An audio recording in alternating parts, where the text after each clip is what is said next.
I want to point out today that the Tripp family is more like the Von Trapp family with the number of them in our studio.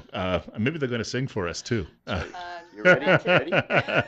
we have we have Dr. Jonathan Tripp and family joining us today because they just returned from a mission to Nicaragua. Now, Managua is a very beautiful modern city, but that is pretty much about all you have in that part of the world. Otherwise, once you get outside of town and you start getting back into the jungle areas and the like, it's an entirely different culture, and it is a very poor culture as well. Thank you for joining us this morning on News Radio 1310 KLIX and newsradio1310.com. Bill Colley with you as well, and we have 61 right now coming up on 8:34. First of all, I guess the first thing to say is welcome back.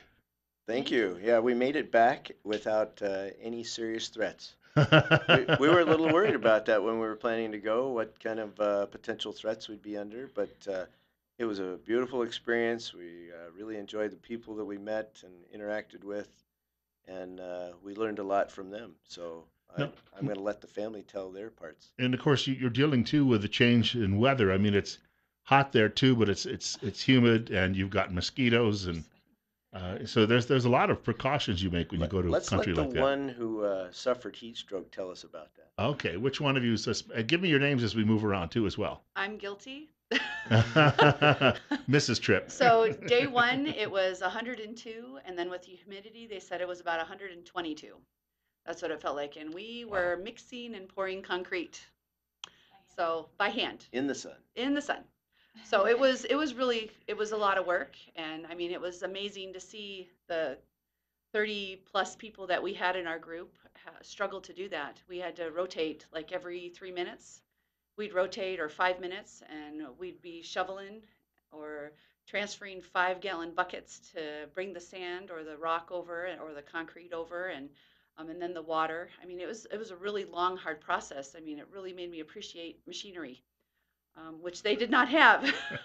I mean, and here we are mixing for a basketball court that had been ruined, for an orphanage. It had been ruined for quite some time, and when Angela showed up, they said, "What are the needs of the community?" And this orphanage spoke up.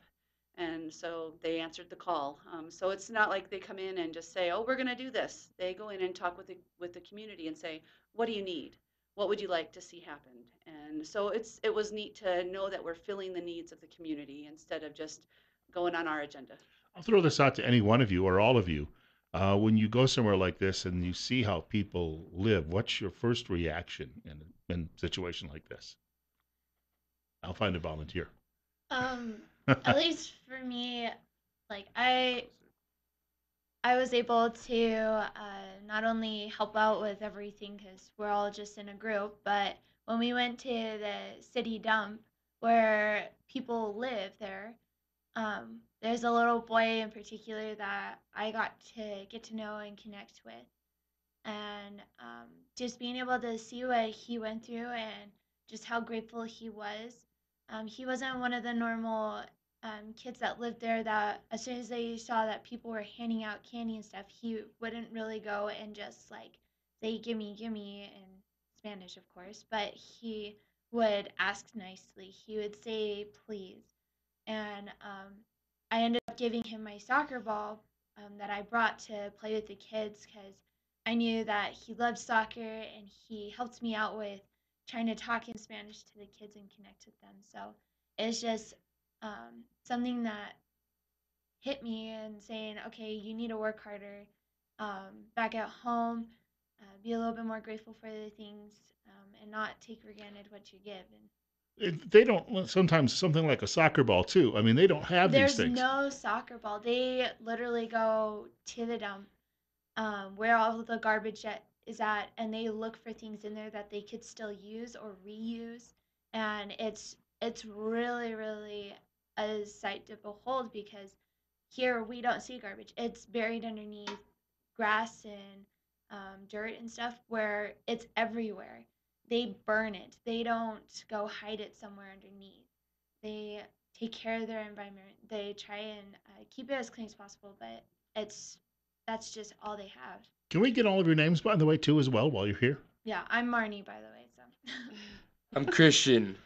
And we got a long line here. I'm Jacob. I'm Maddie.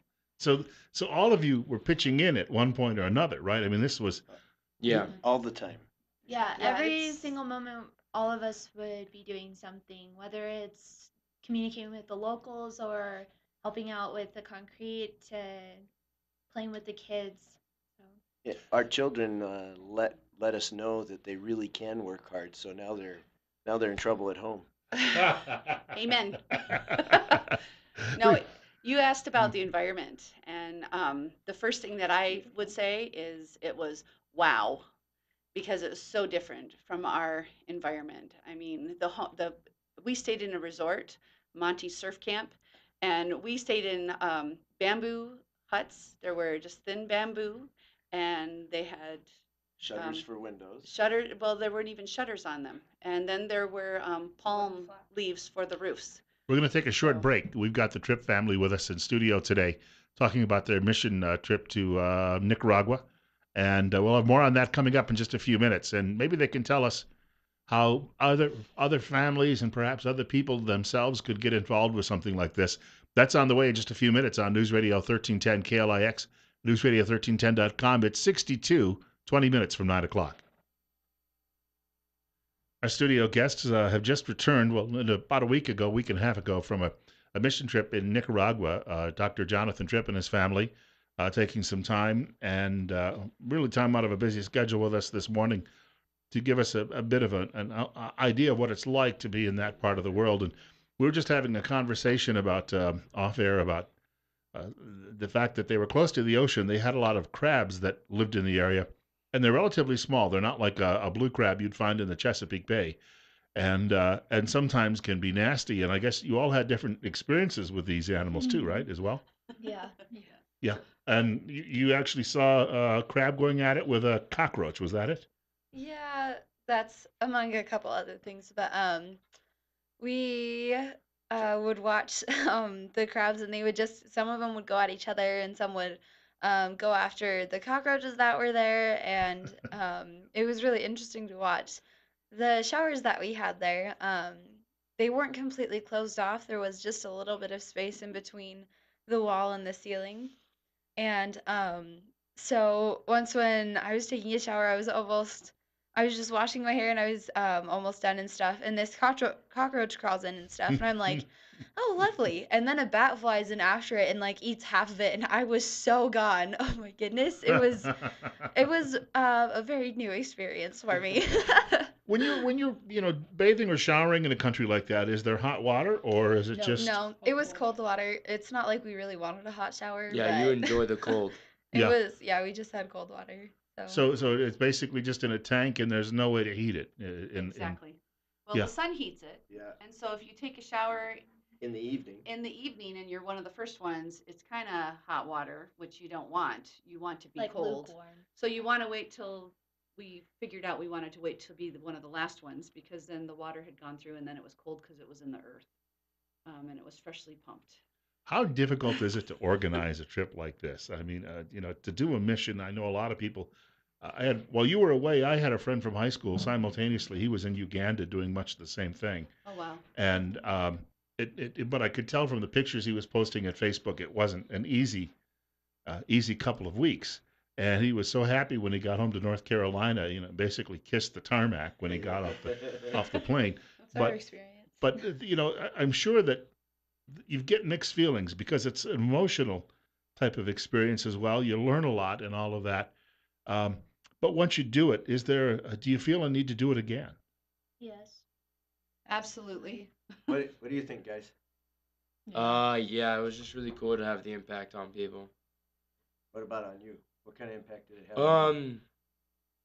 I don't know. Well, there's always the coming back side, where right as we set foot in the Houston terminal, we all started naming off things of what we could do, like, hey guys, we can drink the tap water here, or hey guys, we don't have to worry about bats and stuff flying in our bedrooms here.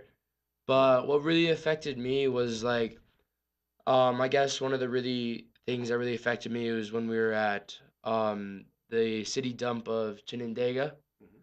and it was there was a section of the dump they had cleared down. They had built houses and stuff, and right by that section there was a school. And we went and we interacted with the kids. A guy named Lance let people paint his face. He looked like a clown afterward. But it was really cool to play with them and stuff. And some people tossed kids in the air, some people swung them around, some people played tag, and so many kids wanted to play. But I guess what really affected me was when we brought out candy or brought out supplies or something that was like limited. Kids almost went into like a self-preservation mode. Like, I need that, I need that, I need that, and it was quite startling actually. Like me in particular, um, I was kind of pinned up against a tree with my back to a tree, and all around me were these little kids, wanting and like begging for candy from a bag that I had, and it just kind of startled me that how quick that can change. Because these kids, they're living with basically nothing, and anything they can get they try and get for themselves so they can have something. And it was just kind of startling of how quick the attitude changed. When Jeremy Daly was here the other day, he was telling me about his experience in the Philippines. He said because people there often don't know that they lack certain Exactly. Yeah. amenities, that in the beginning they're quite content with what they have, but when they start seeing a lot of the outside things people may bring in, there's they have a culture shock, I guess, when they encounter this. Mm-hmm. Yeah, some of the stuff that we brought down with us as part of Jacob's Eagle Project, and a lot of supplies were donated here locally for us to take down, and we really appreciate those. That went a long way. In fact, we had so much that we couldn't take it because we had limited luggage that they'd let us take, but we took almost everything given, and included things like cloth diapers, things that we're going to be concerned about not having a whole bunch of, you know, uh, throwaway diapers in an area where they don't really have a trash collection system. And it was amazing. And I'm going to let my wife tell a little bit of their experience about handing out the diapers and the bottles and the baby supplies to new moms. That would be almost like handing out the candy, but I guess probably they were a little calmer in that situation. Well, we had a day where I was recovering from heat stroke. Thank you, Jonathan. So it was day two, and we decided we'd go walk around and deliver the baby kits that we assembled, and it was it was really amazing to walk through town and um, being led by one of our the people in charge, and we walking through, and she didn't speak any Spanish, so we got to use our broken Spanish, very broken Spanish, to get through. But it was neat to see the reception. The people were so kind. We ended up walking down a street to a restaurant, and this little lady who helped us a lot to get us connected with Sarah, who eventually led us to all these women. She ran up to us and was hugging and kissing us as if we were family, and she was just amazing. And so, and she'd stop and look at me while I'm trying to speak to her, and then she'd go and kiss people and hug people, and so, but she led us to people, and it was just very eye-opening to see the gratitude. Like you said, they didn't know what they were missing, but some of them took a lot of pride in what they had. So their small homes on the earth, the dirt floor, their dirt floor was swept, so it was clean, and their things were tidy and organized, and then you see the state of their kids or whatever, and some of them aren't so well off. And so to be able to hand off those things were just, it was very humbling. A lot Um, of people talk about. I think I've mentioned to you, doctor, that my niece has done a number of these type of missions, and organized through her church, and she's done them mainly though in the United States and Appalachia and various places. But for a lot of people out there, they hear about this, and I'm sure they're thinking, I don't know that I could go through all of the deprivations or see the misery and the like. What would you tell them, though? I mean, in order to maybe change their minds? well, there is a lot of guilt um, because it's so extreme. I mean, we have so much here in America, and Many ah, opportunities.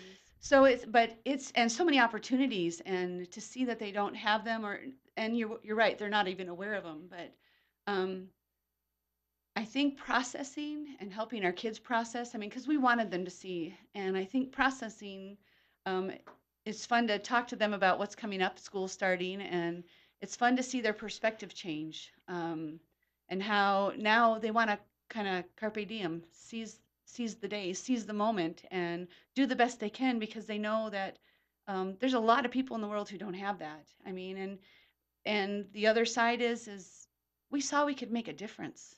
You know, I mean, we can go there and join forces with other people. I mean, there were other groups there, not just the Color My World group staying at the Monty's surf camp.